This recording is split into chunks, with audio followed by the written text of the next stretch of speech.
দিল্লিতে বসে বাংলাদেশ নিয়ে গভীর ষড়যন্ত্র এবং চক্রান্ত শুরু হয়েছে, তা ইতিমধ্যেই আপনারা গণমাধ্যমে দেখতে পাচ্ছেন। আমরা যেটি আগেই ধারণা করেছিলাম যে বাংলাদেশ থেকে পলাতক লেডি ফেরাউন দিল্লিতে অবস্থান করছেন। এই লেডি ফেরাউন দিল্লিতে শুধু ঘুমিয়ে ঘুমিয়ে দিন কাটাবেন এটা ভাববার কোনো কারণ নেই। আমি আগেই বলেছি যে তিনি শুধুমাত্র দিল্লিতে বসে আরামায়েশ করবেন, ঘুমিয়ে থাকবেন, এটা যদি আমরা ভেবে থাকি তাহলে ভুল হবে। কারণ তিনি দিল্লিতে বসে বাংলাদেশকে অস্থিতিশীল করার, বাংলাদেশকে একটা লটরপটর অবস্থার মধ্যে নিয়ে যাওয়ার গভীর চক্রান্ত ষড়যন্ত্র করবেন, এটা আগেই আমরা আশঙ্কা করেছিলাম এবং বলেছিও। কারণটা খুব পরিষ্কার এবং স্বাভাবিক যে দিল্লির একমাত্র পছন্দের ব্যক্তি, দিল্লির একমাত্র আস্থাভাজন, তিনি ক্ষমতা থেকে চ্যুত হয়েছেন, ক্ষমতা থেকে তাকে বিতাড়িত করা হয়েছে। সেই ব্যক্তিটি দিল্লিতে বসে আরামায়েশ করবে এটা ভাববার কোনো কারণ নেই, কারণ থাকবারও কথা নয়। ইতিমধ্যে দিল্লিতে বসে তিনি যে দেশ নিয়ে গভীর এক ষড়যন্ত্র শুরু করেছেন তার বেশ কিছু তথ্য প্রমাণ আমরা হাতে পেয়েছি এবং সেই তথ্য প্রমাণের আলোকেই মূলত আজকে আমি সেই বিষয়গুলো আপনাদের সামনে তুলে ধরব। দয়া করে যারা লাইভটি দেখছেন শেয়ার করে প্রত্যেকটা মানুষের মাঝে আমার এই বার্তা মেসেজগুলো ছড়িয়ে দেওয়ার চেষ্টা করবেন। ইতিমধ্যেই ভারতের নয়াদিল্লিতে শেখ হাসিনার সাথে ভারতের যে প্রধান নিরাপত্তা উপদেষ্টা রয়েছেন অজিত ডোভাল, ভারতের গোয়েন্দা সংস্থা এর চিফ অর্থাৎ প্রধান এবং সেখানকার সেনাবাহিনী, বিমান বাহিনীর ঊর্ধ্বতন কর্তা ব্যক্তিরা মিটিং করেছেন এবং ক্ষমতাসীন মোদী সরকার অনেক ক্ষিপ্ত গোয়েন্দা সংস্থার প্রতি অর্থাৎ এর প্রতি। কেন? কারণ তাদের দীর্ঘদিনের মিত্র, তাদের একমাত্র আস্থাভাজন, যাদেরকে দিয়ে তারা এই বাংলাদেশকে একটা অঙ্গরাজ্য বানিয়ে এটাকে শাসন করে আসছিলেন, সে যখন দেশ থেকে বিতাড়িত হয়েছে, দেশ থেকে পালাতে বাধ্য হয়েছেন, অর্থাৎ কূটনীতিকভাবেই বাংলাদেশে ইন্ডিয়া চরমভাবে নেকেটলি, নগ্নভাবে পরাজিত হয়েছে। এটা কিন্তু অস্বীকার করার কোনো কারণ নেই। মানে নগ্নভাবে এই বাংলাদেশে ভারত পরাজিত হয়েছে, নগ্নভাবে। এই জন্য ভারতের যে বর্তমান সরকার রয়েছেন মোদী সরকার, এই মোদী সরকার গোয়েন্দা সংস্থার উপরে প্রচণ্ড ক্ষিপ্ত এবং রাগান্বিত। কারণ এই গোয়েন্দা সংস্থা সঠিকভাবে হাসিনাকে ক্ষমতায় রাখতে পারে নাই। এখন আমাদের যে মূল বিষয় আজকের আলোচনার, এই যে হাসিনা এবং তার যে দোসর, তারা এই দেশ নিয়ে যে ষড়যন্ত্র শুরু করেছে এটি কিন্তু আজকে আমাদের চোখের সামনে পরিষ্কার হয়ে গেছে। ইতিমধ্যে আমরা নামে বেনামে আমাদের ভিন্ন ধর্মাবলম্বী ভাইদের রাজপথে নামিয়ে একটা অরাজক পরিস্থিতি তৈরির চেষ্টা কিন্তু তারা করছে, দেখতেই পাচ্ছেন। এবং আমরা এটাও জানি আগামী 15ই আগস্টকে কেন্দ্র করে তারা ঢাকা শহর দখলে নেওয়ার একটা পায়তারা শুরু করেছে। এই তথ্য আমাদের কাছে চলে আসছে। এখন আপনারা যদি বলেন যে ভাই, যেহেতু 15ই আগস্ট তারা ঢাকা শহর দখলে নেবে, তাহলে আমরা 15ই আগস্ট সমাবেশ ডাকবো, মিছিল করব, রাজপথ দখলে নেব। না, আপনি যদি ওই 15ই আগস্টের চিন্তা করে বসে থাকেন তাহলে চরমভাবে আপনি ভুল করবেন। কারণ আওয়ামী লীগ 15ই আগস্টের ঘোষণা দিয়েছে, তার মানে আপনাকে ধরে নিতে হবে তারা 12 তারিখ থেকেই প্রস্তুতি শুরু করবে এবং কার্যক্রম শুরু করবে। তাহলে আপনাকে কি করতে হবে? আপনাকে আজকে 12 তারিখ, আজকে থেকেই রাজপথে অবস্থান নিতে হবে। প্রয়োজনে কালকে আপনারা 13 তারিখ থেকে কর্মসূচি ঘোষণা করেন।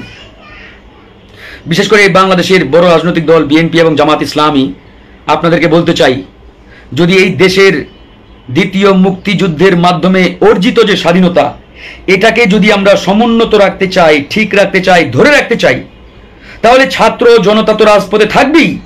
একই সাথে বাংলাদেশের বড় বা বৃহৎ শক্তি যারা, বিশেষ করে বিএনপি, জামাত ইসলামী, ইসলামী আন্দোলন, হেফাজতে ইসলাম সহ আমরা যারা আছি, আমাদেরকে আগামী কাল থেকেই রাজপথ দখলে রাখতে হবে এবং রাজপথে নামতে হবে।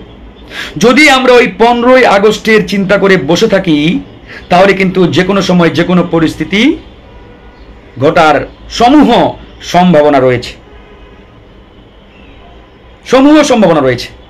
ওই যে বললাম দিল্লিতে যে কাঁঠাল রানী বসে রয়েছেন, তিনি কিন্তু সেখানে বসিয়ে বসিয়ে ললিপপ চুষছেন, এটা ভাববার কোনো কারণ নেই। প্রতিনিয়ত তিনি ভারতের গোয়েন্দা সংস্থার সাথে মিটিং করছেন, ভারতের ঊর্ধ্বতন কর্তা ব্যক্তিদের সাথে মিটিং করছেন, কিভাবে বাংলাদেশের তারুণ্যের যে স্বাধীনতা, এই স্বাধীনতাকে ভুলণ্ঠিত করা যায়, বেহাত করা যায়, নস্যাৎ করা যায়, এটি নিয়ে চক্রান্ত চলমান রয়েছে, অব্যাহত রয়েছে। এখন আমার আপনার দায়িত্ব কি? আমার আপনার দায়িত্ব রাজপথ যে কোনো মূল্যে আমাদের দখলে রাখা। ইতিমধ্যে আপনারা দেখেছেন সনাতন হিন্দু ধর্মের যে ভাই বোনেরা রয়েছেন, তারা রাজপথে নেমে ইত্যাদি ইত্যাদি বক্তব্য দিচ্ছে। হ্যাঁ, আমাদের কথা পরিষ্কার, তাদের দাবি যদি যৌক্তিক হয়, আমি সরকারকে বলবো অতি দ্রুত তাদের দাবি মেনে নেন।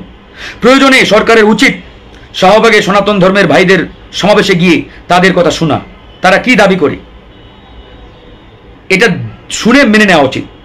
তবে আমাদের বুঝতে হবে, এই সনাতন ধর্মাবলম্বীদের ব্যানারকে ব্যবহার করে ওই ভারতের পরিকল্পনা বাস্তবায়নে আওয়ামী লীগের সন্ত্রাসীরা কিন্তু অলরেডি ওই জায়গায় রয়েছে, ব্যাপকভাবে তারা তৎপরতা চালাচ্ছে।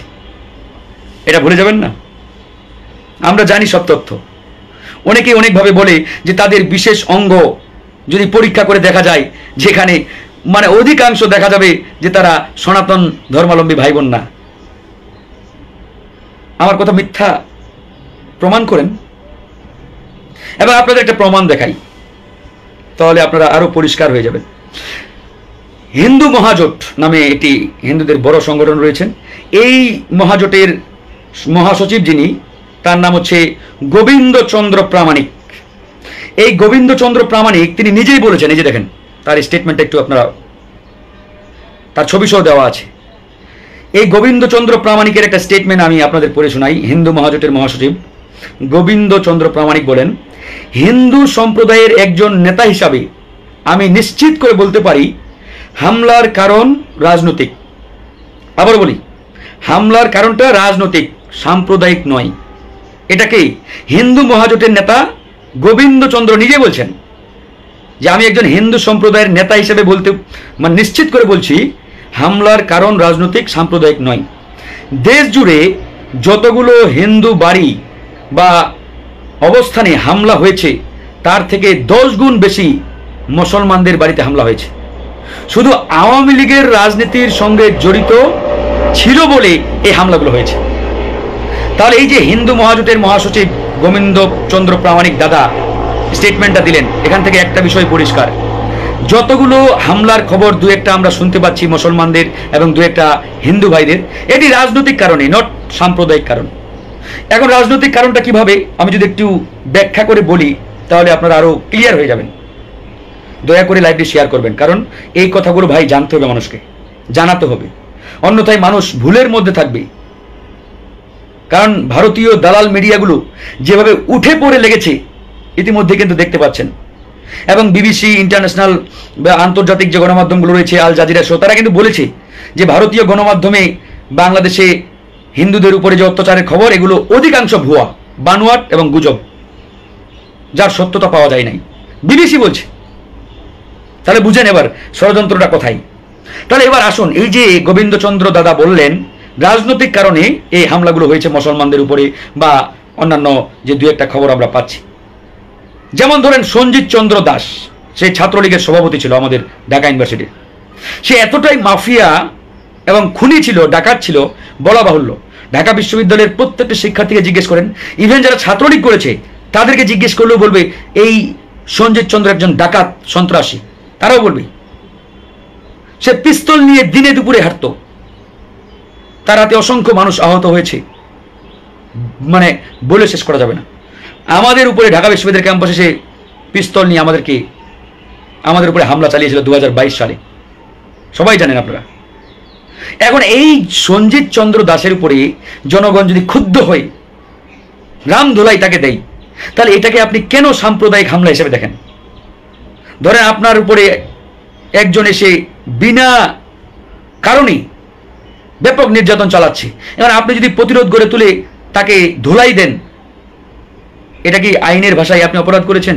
অপরাধ হবে না, কারণ আপনি আপনার নিচের জীবন বাঁচানোর জন্য, সেফটির জন্য আপনি প্রতিরোধ গড়ে তুলেছেন। তো সঞ্জিত চন্দ্রকে এভাবে দাম ধরাই দেওয়া হয়েছে।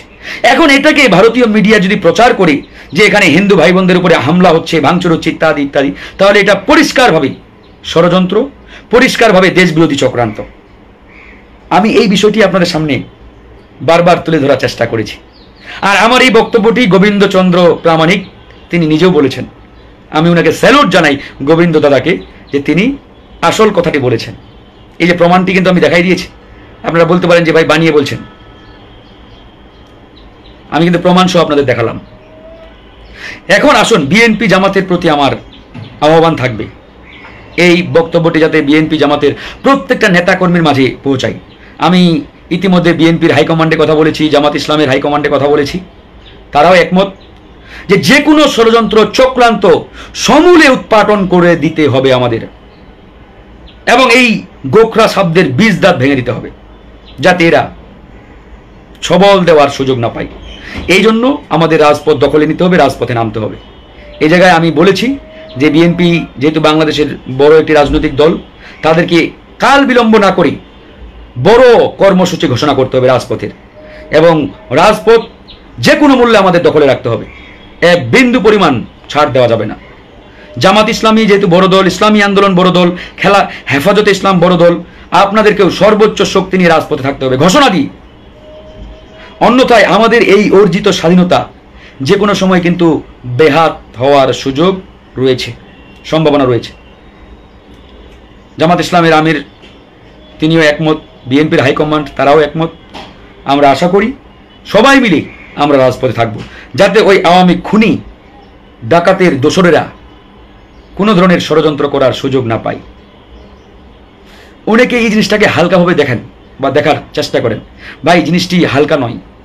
কারণ এখন পর্যন্ত আপনারা জানেন বাংলাদেশের প্রত্যেকটা জায়গায়, প্রত্যেকটা সেক্টরে ওই শেখ হাসিনার নিয়োগপ্রাপ্ত ভারতীয় এজেন্টেরা বসে রয়েছে। আমরা ইতিমধ্যে কিছু কিছু বহিষ্কার করেছি, কিছু পদত্যাগ করেছে, কিন্তু টপ টু বটম তো তাদের লোক বসা। এই 17 বছর এই দেশটাকেই তারা দলীয়করণ করে ফেলেছে। তাহলে তারা বসে থাকবে, চুপ থাকবে, এটা ভাববার কোনো কারণ নেই। আজকে এই পুলিশ বাহিনীটাকে এমনভাবে ধ্বংস করেছে দেখেন। পুলিশ ভয়ে, যেগুলো দেশপ্রেমিক ভালো দু একটা আছে, তারা সাহসই পাচ্ছে না থানায় যাওয়ার, ডিউটি করার। নগ্নভাবে এটাকে নষ্ট করে দেওয়া হয়েছে। কনস্টেবল পর্যন্ত ছাত্রলীগের পোলাপানকে নিয়োগ দেওয়া হয়েছে। কনস্টেবল, ভেবে দেখেন। আগে আমরা দেখতাম আপার লেভেলের যারা, তারা দলীয়ভাবে নিয়োগ পাইতো বা দলীয় বিবেচনায় প্রমোশন পাইতো, কিন্তু এই খুনি হাসিনা ক্ষমতায় এসে এই বাহিনীটার কনস্টেবল, ওটাও ছাত্রলীগের ব্যাকগ্রাউন্ড দেখে তারা নিয়োগ দিয়েছে। তার মানে বুঝেন। প্রিয় দর্শক শ্রোতা, ইতিমধ্যে সিলেট সীমান্তের জঙ্গল থেকে বিচারপতি মানিক আটক হয়েছে। সিলেট কানাইঘাট দনা সীমান্ত এলাকা থেকে সাবেক বিচারপতি মানিক আটক। সুপ্রিম কোর্টের সাবেক বিচারপতি আবুল হোসেন মোহাম্মদ শামসুদ্দিন চৌধুরী মানিককে আটক করেছে বর্ডার গার্ড বাংলাদেশ বিজিবি। শুক্রবার 23শে আগস্ট রাতে সিলেটের কানাইঘাট উপজেলার সীমান্তবর্তী দনা এলাকা থেকে তাকে আটক করা হয়। বিজিবির জনসংযোগ কর্মকর্তা শরীফুল ইসলাম আটকের তথ্য নিশ্চিত করেছেন।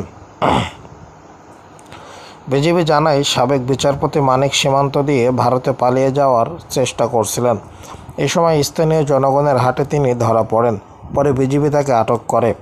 এর আগে বিএনপির প্রতিষ্ঠাতা ও সাবেক রাষ্ট্রপতি জিয়াউর রহমান সম্পর্কে আপত্তিকর মন্তব্য করায় সাবেক বিচারপতি মানিকের বিরুদ্ধে গত 19 আগস্ট নোয়াখালীর আদালতে মামলা করা হয়। জাতীয়বাদী কৃষক দলের কেন্দ্রীয় কমিটির সাংগঠনিক সম্পাদক রবিউল হাসান পলাশ বাদী হয়ে নোয়াখালী সিনিয়র জুডিশিয়াল ম্যাজিস্ট্রেট 1 নম্বর অমলি আদালতে মামলাটি করেন। মামলা সূত্রে জানা গেছে, জিয়াউর রহমান সম্পর্কে আপত্তিকর মন্তব্য করেন সাবেক বিচারপতি আবুল হোসেন মোহাম্মদ শামসুদ্দিন চৌধুরী মানিক। তিনি বলছিলেন, জিয়াউর রহমান মুক্তিযোদ্ধা ছিলেন না, ছিলেন পাকিস্তানের চোর। জিয়াউর রহমানের ব্যক্তিগত রাজনৈতিক পরিচয় মিথ্যাচার সহ কালিমা লেপনের হীন উদ্দেশ্য ইচ্ছাকৃতভাবে মানহানিকর বক্তব্য দেন তিনি, যা প্রিন্ট, ইলেকট্রনিক ও সোশ্যাল মিডিয়ায় প্রচারিত হয়। তার এমন মন্তব্যে জিয়াউর রহমান ও তার পরিবারের সম্মান ক্ষুণ্ণ হয়েছে। বিশেষ করে গত জুলাই মাসে ছাত্র আন্দোলনের সময় চ্যানেল আইতে প্রচারিত টকশোতে মানিক অশুদ্ধতা ও কুরুচিপূর্ণ নারী বিদ্বেষী অপমানজনক বক্তব্য আচরণ করেন, যা সারা দেশবাসী দেখছে এবং তা সোশ্যাল মিডিয়াতে ভাইরাল হয়।